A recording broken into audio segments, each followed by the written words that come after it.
Yo, what up, people? It's your buddy Philko here, putting live from your mama's house, doing my things I usually do.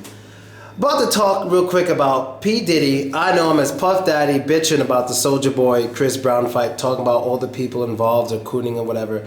This is unbelievable. Now, what kills me is that if you guys know or knew P. Diddy when he was known as Puff Daddy, he was in a lot of disagreements when it comes to contracts with artists he had who were under him, who were complaining that they didn't get paid enough. He was holding them and not letting them go, all this stuff. The Locks, G-Dep. A lot of these people have complained about working under P. Diddy, Puff Daddy. They've complained about it, which is funny to me because a lot of people believe, like Leo Cohen and all these other guys, Randy Acker, all these other guys who are like on top of the hip-hop industry, who are white and Jewish or whatever, take advantage of the black artists and contribute nothing to the culture and all this stuff. They're not even a part of it. They're just making a profit, right?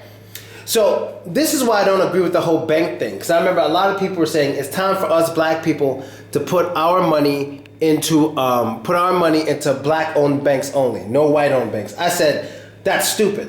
And everyone's like, why do you think that's stupid? I said, that's stupid because they're going to do the same exact shit that the white owners are doing. They're going to do the same thing. They're not going to do anything different. Hence, P. Diddy and many of the business partners or business owners in the hip-hop industry who are black. Just go watch Beef 1. Go watch Beef 1 on YouTube. Beef 1. The first 5 minutes, they tell you the history of hip-hop, how, even before hip-hop, how when blacks were doing jazz and rock and roll, white owners would make them sell their songs, let white bands cover it, whatever, and take advantage of them. And then when hip-hop started and black owners came into power, they were doing the same exact thing as the former white owners. Same thing. So it's like, why do you think it's going to be better if we put our money to black? The thing is with people is, people take advantage of everybody. Don't think these white people just take advantage of black people. They take advantage of everybody who they can take advantage of. That's how they get that money. People think everything's about race and culture. It's not. It's about that money. If they can take advantage of you, they're not going to be like, oh, you're a white guy. Okay, I'm not going to take advantage of you. I'm going to let you have a fair share. No. That's how 1% are so fucking rich. They know how to take advantage of people and stick to business and keep their feelings aside and make that money. That's what they know how to do. That's what I'm trying to learn how to do. You feel me? So for him to come out his neck and talk shit about there's a business deal, it's just ridiculous because this whole fight thing is about cooning. It's about business. And the thing that kills me is that P. Diddy, your actions and your behavior during that whole East Coast, West Coast war, lives could have been saved. And I'm not just talking about Tupac and Biggie. I'm talking about lives that are taken behind it that were pushed in the background because these people weren't stars, like bodyguards and friends who were killed or shot at during this East Coast, West Coast thing. Even Snoop Dogg was shot at during this shit. This possibly could have been squashed with some fistfights.